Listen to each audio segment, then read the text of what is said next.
You will hear a conversation between an international student and the Accommodation department. You have 30 seconds to look at questions 1 to 3.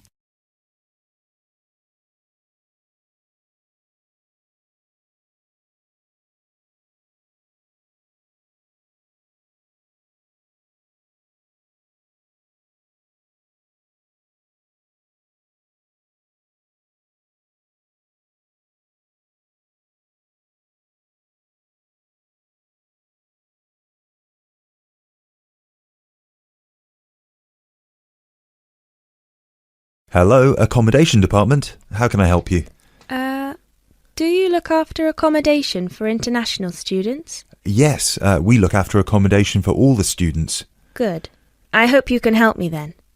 I've only just been accepted onto a postgraduate course, and I want to know if there is any accommodation available from this September. I know it's very short notice. Yes, it is rather late, but I'm sure we'll be able to find you something.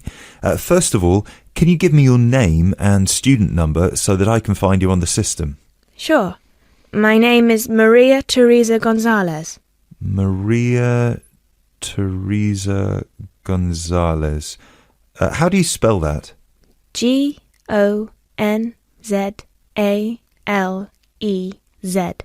Thank you. Got it. And your student number, please? SHU300715PG. SHU300715PG. Ah, here you are. Department of Modern Languages. Yes, that's me.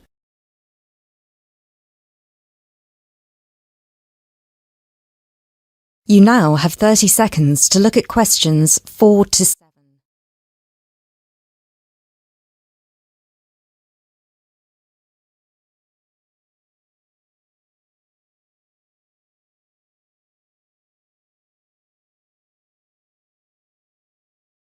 Okay, now there are several options for postgraduate students. Firstly, there is the Trigon. This is a new block near to the station and not far from the main campus. Accommodation is what we call cluster accommodation. What does that mean? There's a small group of rooms, usually 6, each with its own bathroom clustered around a lounge kitchen area which is shared. Oh, I see. That sounds good. They are very popular.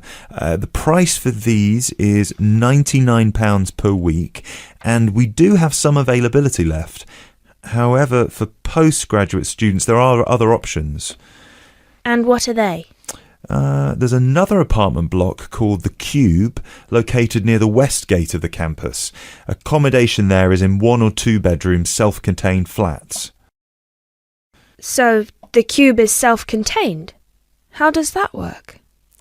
Well, basically, they're just like ordinary apartments. Each apartment has 1 or 2 study bedrooms with ensuite bathroom, a lounge and a kitchen. And what is the price of those? For the 1 bedroom, it is £180 per week, and for the 2 bedroom, it is £110 per week for each person. And can I choose who I share with? If you have a friend and you would like to share with them, of course, we can reserve a 2-bedroom apartment for you both. Otherwise, you just have to share with whoever else is there. Obviously, it will be another woman. I will have to think about this. Do I have to make a decision now? No, but we don't have much accommodation left, so I can't guarantee that there will still be availability if you leave it too long. Yes, that's fair. I have a friend in the management department who might like to share. I will speak with her and get back to you this afternoon. Okay, fine. Do let us know as soon as you can. I will do. Thanks for all your help. My pleasure. Bye. Bye.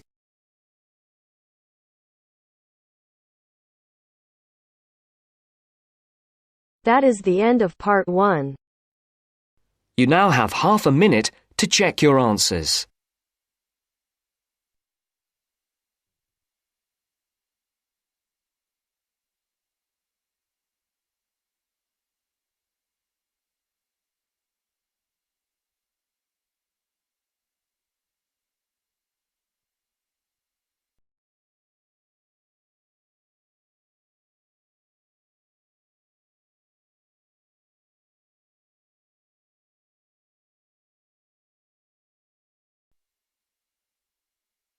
Now turns to Part 2.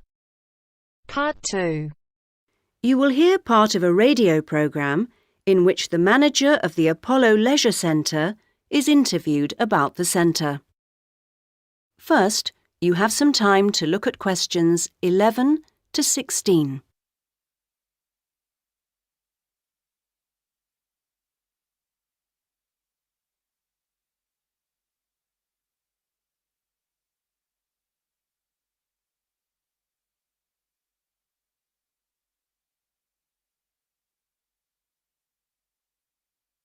Now listen to the first part of the interview and answer questions 11 to 16.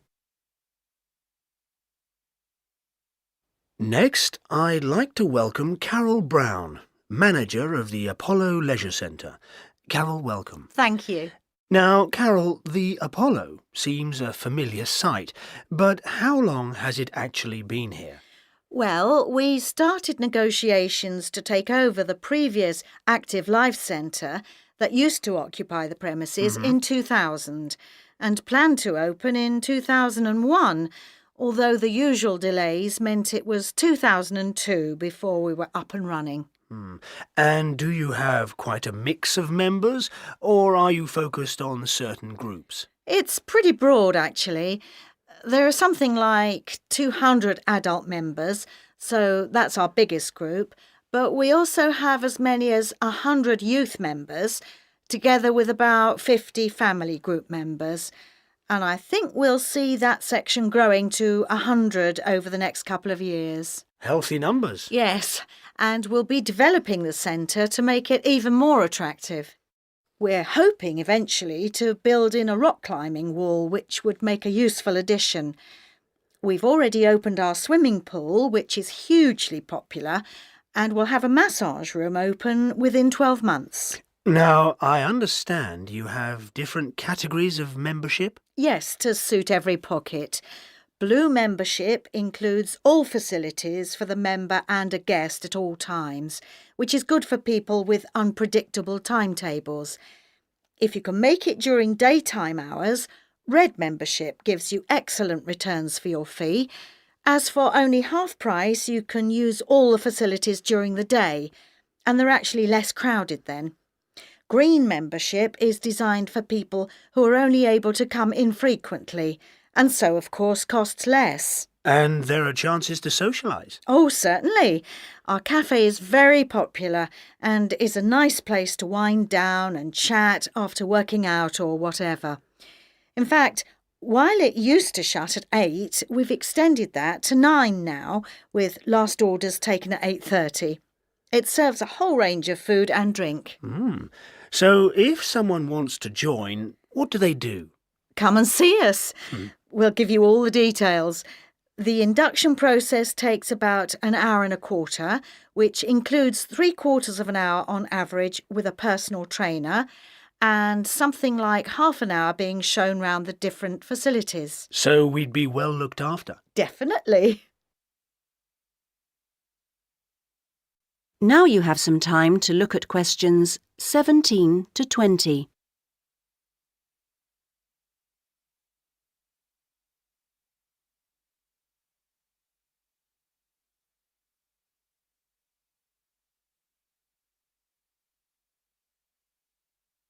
Now listen to the rest of the interview and answer questions 17 to 20. OK, now, Carol, can you give us some idea of what we could expect to get as members of Apollo? Sure. Well, let's take next Monday as an example. The early evening would begin with the programme of classes. Of course, members would also be at liberty to do their own thing. I'm just talking about the listed classes that we'll be offering. So let's say you're free to turn up at 4 p.m. You could spend an hour in a class that we call gentle exercise.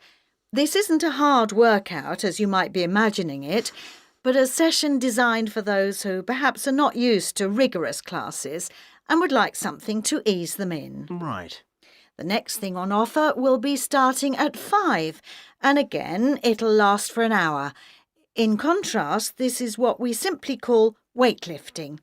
It's certainly not for softies, but this strenuous session is, of course, carefully monitored, and we wouldn't let anyone do anything silly. Oh, well, that's reassuring. And then, kicking off at 6:15, you'll be welcome at a class aimed at promoting better lifestyles, which we run under the banner of healthy living. We'll give you all sorts of useful advice about just living better. Oh, sounds easier than working out. And probably at least as important. And rounds the evening off nicely. Oh no, we still have one more offering. Oh. These days, so many people are working, frankly, more than they should be, and we try to combat the stress that creates by encouraging those who can to take part in the class we call relaxation. You can learn lots of helpful techniques for staying calm when you think everything's going terribly. Now you're talking. So we'll see you on Monday. Now... That is the end of part 2. You now have half a minute to check your answers.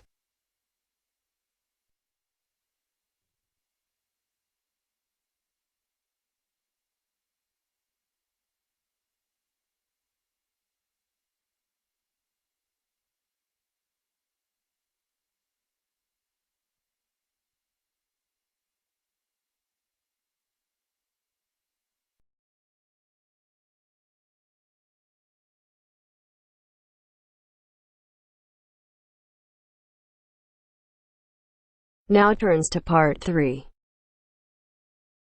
Part 3.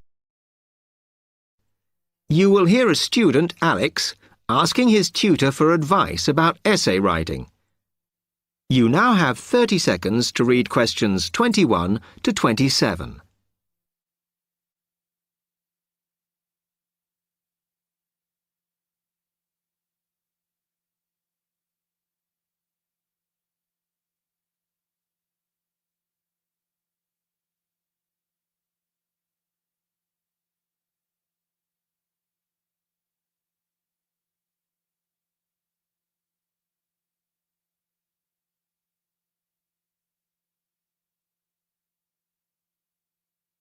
Hi, Alex. Come in. I gather you wanted some help with writing essays. Yes, I'm finding this first term difficult, and I'm worried about the assignments we have to do for January. Well, let me see if I can help. You shouldn't panic about it, because essay writing is a very straightforward process, really. What it involves is organising the information that you want to include. You shouldn't have more than you can easily manage within the word count. Make sure you haven't got too much or anything irrelevant. You need to look at that and work out what you need and what you don't need before you start. And then you just have to think about how you're going to put forward your argument. Oh, that sounds very straightforward when you put it like that. But I'm worried I haven't got the necessary skills for writing an effective essay because English is my second language. Well, perhaps you misunderstand the skills you need. You need to be able to analyse your data, and then I would say the skills of interpretation and expressing yourself are important. Perhaps it's this last one that bothers you, but the more essays you write, the more you will develop these skills. Yes, and I don't quite know how to improve at that. Though, as you say, I know practice will help. And I need to make sure I've got everything ready before I start. Yes. What is vital to good essay writing is preparation. So make sure you build in enough time to do the research you need. Are there any other sources I can use to help me with essays? Yes. You should go to the library and look through the reference section, because there are books that focus on the style we use in academic writing, and those will help you a lot. The other thing that you should think about is what happens when you've actually written your essay. Too many students just complete their work and hand it in, whereas what you should be doing is making sure that you edit it as thoroughly as possible. Oh, yes, that's a good idea. Then I'd pick up any mistakes and also see if it reads logically. Exactly. The other thing is, again, what a lot of students do is get their essays back, look at the marks, then just file it away. They don't realise that if they checked it through and looked at what the tutor had written, then they can learn from their old essays. Yeah, I can see that's a good idea. So, is that okay? You can always come back to me. You now have 15 seconds to read questions 28 to 30.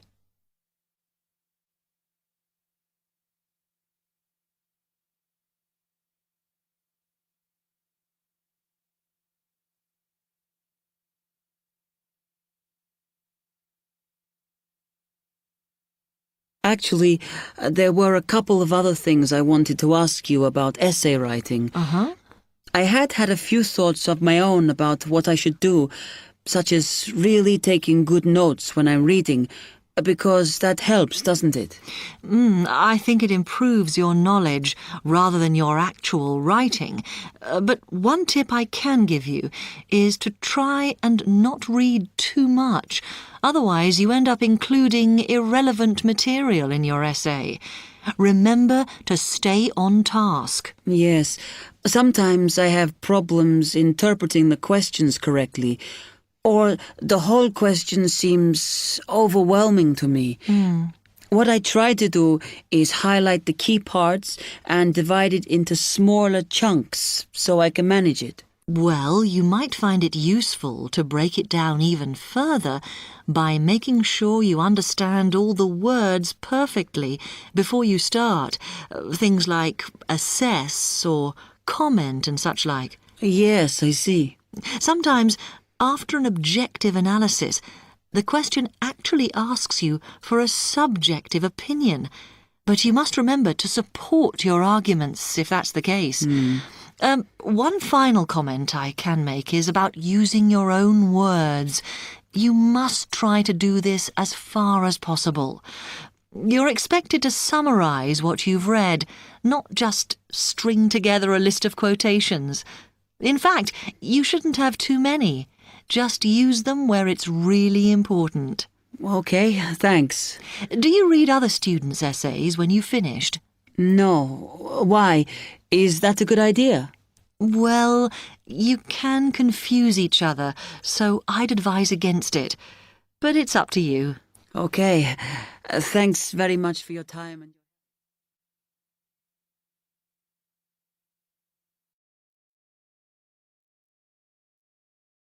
That is the end of part 3. You now have half a minute to check your answers.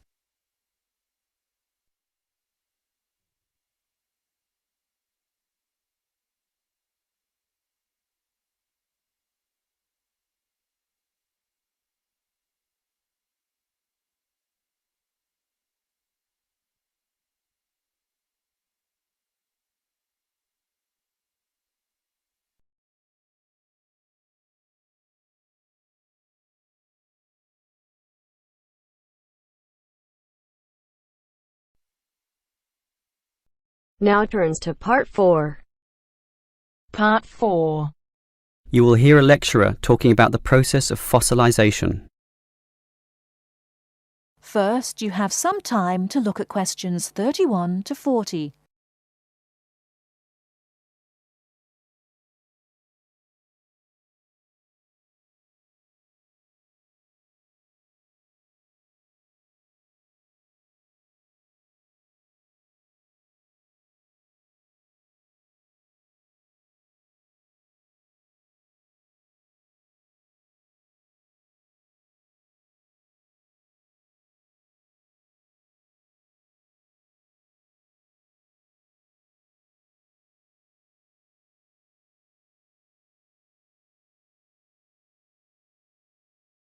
Now listen carefully and answer questions 31 to 40. The foremost exhibition in any great natural history museum is almost invariably a skeleton of a large dinosaur, often the famous Tyrannosaurus rex, or T-Rex as it's usually known. Thus, one would think that these skeletons are plentiful, one for each museum, and more to spare in the basement. Well, here's an interesting fact. Almost every one of those T-Rex skeletons are just copies of the original fossils, and we only have 20 sets of these in the whole world. And the most complete is still missing 1/5 of its bones, and the rest are missing a lot more. And given that these dinosaurs once numbered in the thousands and existed on this earth for perhaps 3 million years, you can realize an obvious fact. Fossilization is actually an extremely rare occurrence. Fossilization can only occur when, after an animal dies, it is buried in soft mud or silt relatively quickly before the body completely rots or is torn to pieces by scavengers. Given this fact, the overwhelming majority of fossils are in marine sediment, where former marine life sank to the sea bottom, where sediment was being continually deposited. This means that we have a fairly good idea of the life in Earth's ancient oceans, but a much sketchier view of the land-based life forms. Fossilization on land needs water and mud, meaning that it is most often near ancient river sites and lakes. But it is still so rare that there are, in fact, large stretches of geological time about which we don't quite know what was happening at all. So, given that fossilization is so rare, the natural question is, what can increase its odds? Well, fossilization mostly occurs with organisms which meet 3 basic criteria. 1, they must have hard body parts, for example, shells, plates, bones, and teeth. Unfortunately, the soft parts just rot away far too quickly to be fossilized. And I say unfortunately because it is often the soft fleshy features that most interest us. An elephant's trunk, for example, would not fossilize, and from the skeleton alone, we would never know the trunk was there. The second criterion for more likely fossilization is that the organism in question must have existed in considerable numbers and be spread over a wide geographical range. This simply increases the statistical probability that one of them will one day be fossilized and hopefully found. Finally, and by the same logic, the species needs to have existed on the Earth for a long time, and the longer, the better. So, these are the 3 main criteria, but there are others. Being a large size, for example, helps us to notice and discover them as fossils more easily, and being a marine organism, as mentioned, helps also. Trilobites, a strange sort of ancient crab, are a perfect example. Their body structure was one of hard plates. They existed over virtually the whole world of their time and over a huge span of geological history, over 250 million years in fact, one of the longest ranges of any creature ever. Added to this, some species could grow to relatively large sizes, and they lived in the sea. Perfect. These creatures meet all the criteria, and as a result, museums all over the world are spilling over with trilobite fossils of all shapes and sizes. As far as fossils go, they are common. So, let's think about T-Rex once again. It too basically meets all the criteria that we mentioned. It has hard parts, being the bones, had some dispersion, and had been around for a long time, although it cannot compare to trilobites in this respect. However, it does have one important advantage over trilobites. It is large, very large, which means we can discover it far more easily than many other fossils. And here's another advantage. Dinosaur hunters are a dedicated and fanatical breed, continually at work in all the likely sites of the world. Basically, us human beings are fascinated by these creatures. So much that we are always searching for them, probably more than any other types of fossil, meaning that more T-Rexes will inevitably spring up in the future, and one is certainly glad for this.